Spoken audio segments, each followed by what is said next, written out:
Part 1. The forest lay half-shrouded in dusk, its towering pines whispering secrets as a cool breeze rustled through their needles. Step by step, Matvey, his hair now silver, his gait steady, followed a narrow, winding path he once knew in childhood.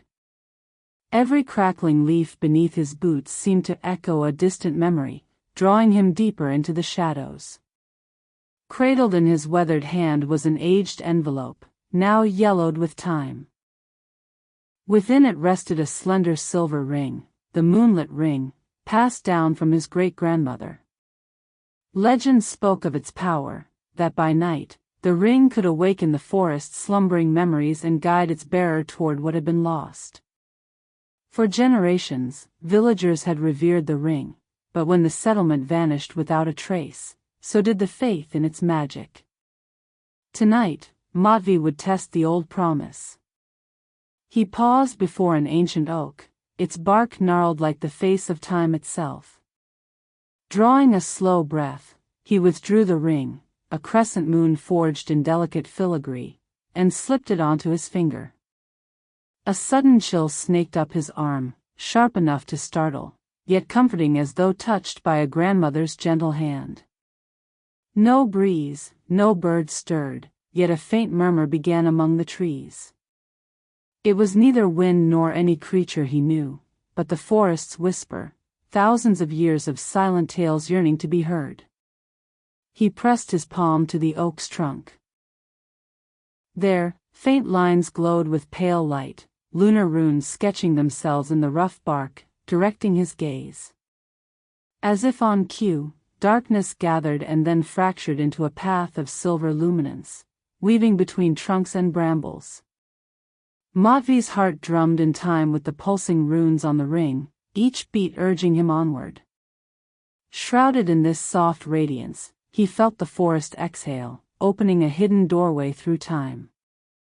With measured steps, he followed the moonlit trail, every fiber of his being tuned to the silent chorus beckoning him deeper.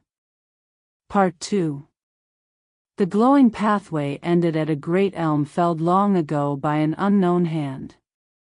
Its massive stump stood like an altar carved by nature's blade.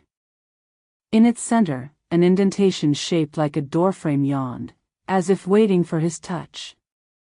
The ring on Matvey's finger throbbed with a heartbeat of its own, illuminating the hollow in silvery arcs. Gingerly, he laid his palm upon the wood. Instantly, his vision flooded with spectral images.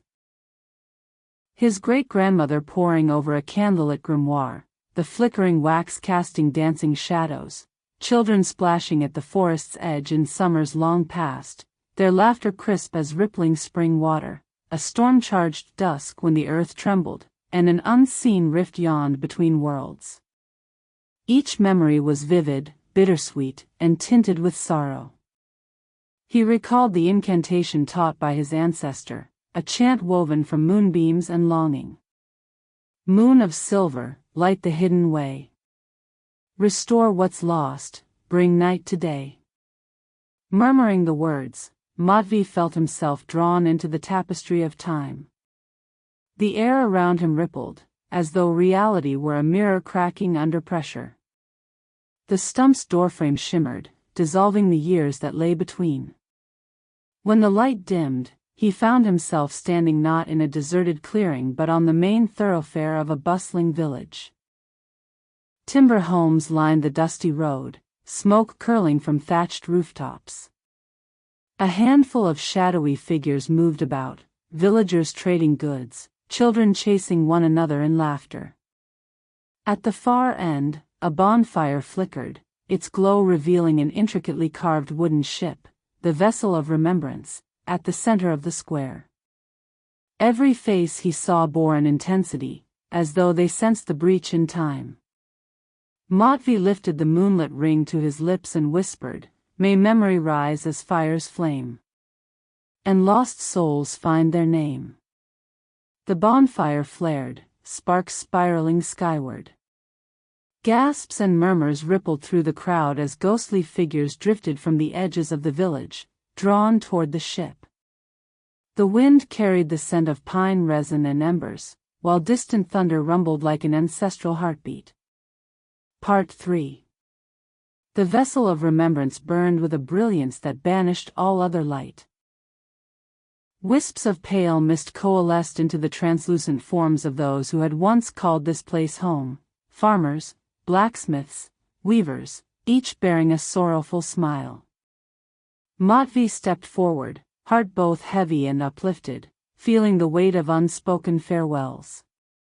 He stretched out his hand, the ring gleaming in defiance of mortal years. Wanderers of dusk, heirs of breath and bone, return in peace, find rest, find home. A hush fell. Then, one by one, the apparitions bowed their heads and, in a soft sigh that echoed like wind through leaves, ascended toward the moonlit sky. The wooden ship, symbol of their shared memory, collapsed into a shower of glowing embers that drifted heavenward like fireflies. The village dissolved around Matvey, its buildings and alleys melting into moonlight until only the ancient stump remained. He found himself once more under the elm's watchful silhouette, the ring cool against his skin yet warm at his core. Silence settled, rich with stories reborn. The forest parted its branches, revealing the familiar path home. Matvey stepped into the hush of pines, the moonlit ring humming softly, a promise that no story, once spoken, could ever truly fade. Part 4. The silver trail led Matvey deeper, until he emerged in a hidden glade bathed in pale moonlight. Towering ferns swayed as if bowing, their tips glowing faintly, casting dancing shadows on the forest floor. In the center lay a circular pool, its glassy surface rippling with reflected constellations. Matvey's breath caught. This was no ordinary pond, but the heart of the glade, the source of every memory the trees held. He knelt at its edge, the moonlit ring pulsing like a heartbeat. Tiny motes of light drifted upward from the water, each one a fragment of a life once lived beneath these boughs. A soft voice, neither male nor female, whispered through the ferns, "Gather what was lost, release what was bound." Matvey dipped his fingers into the cool water.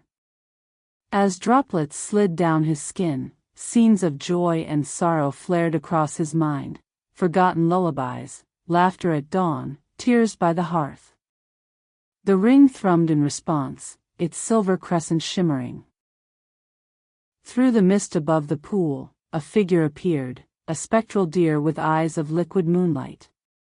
It stepped forward, each hoof-fall stirring ripples that carried echoes of something ancient. Matvey watched in awe as the deer bowed its head, inviting him closer. Though its form was translucent, its presence was undeniable, as though the forest's very soul had taken shape.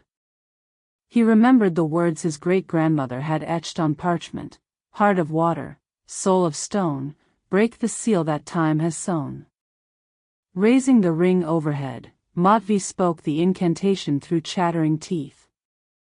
As the final syllable left his lips, the pool's surface erupted in pale flame. Light bursting free, it coalesced into a shimmering bridge of silver arcs that arched above the water. The deer crossed first, fading into the archway's luminescence. Matvey followed, each step feeling weightless. On the bridge, fragments of the past played out like reflections in a broken mirror. A wedding feast now silenced, a child chasing a wooden hoop, a lantern swinging in the hands of a hurried traveler. With every scene, the ring glowed hotter, channeling energies both tender and fierce. At the bridge's far end, the vision paused at one image, an elderly woman with the same wise eyes as Matvey's great-grandmother. She raised her hand in farewell, and the bridge quivered. Matvey pressed forward, offering a silent vow to honor every story the forest entrusted to him. In return, the archway dissolved into motes of light that drifted back into the pool. He found himself standing beside the glade's edge, the heart's surface now still and clear. The spectral deer vanished into the undergrowth, but its blessing remained. In his palm, a single glowing droplet pulsed softly, essence of memory, distilled. Clutching it carefully, Matvey turned back toward the moonlit trail, ready to carry this living fragment home. Part 5. Stone markers appeared as he retraced his steps, each etched with a different rune. They guided him to a sloping bank where tall grasses parted like curtains, revealing an ancient wooden gate bound with iron. Draped in ivy and lichen, it stood between two moss-covered pillars. The moonlit ring heated gently, syncing with the runes carved into the gate's crossbeam, symbols of passage, of threshold, of rebirth. Matvey placed a hand on the weathered wood. A low hum vibrated through his bones. Beneath his touch, the runes flickered to life in silver flame, casting the gate in ethereal light. Slowly, it creaked open, as though conceding to his journey. Beyond lay a realm suffused with twilight, trees of onyx, grass of silver, and footsteps that seemed to echo his own. He stepped through and felt time fold inward. The air tasted of forgotten seasons, warmth and frost coexisted on his skin. Whispers of laughter brushed past him, like siblings chasing echoes. Each footstep carried him nearer to a soft glow in the distance. He realized it was not the moon overhead, but a lantern suspended among gnarled branches, its flame dancing to a silent tune. Under its light sat an old woman, the very image of the ancestor from the pool's vision. She regarded him with eyes both kind and knowing. "You have gathered what was scattered, freed what was bound," she spoke, voice like wind through reeds. "Now you must decide. Will you keep these memories for yourself, or return them to the world that forgot?" Matvey felt the droplet in his palm, warm and throbbing with life. He thought of the vanished village, of every face that flickered in and out of his mind. Placing the droplet on the lantern's flame, he watched it dissolve into motes of light that spiraled upward.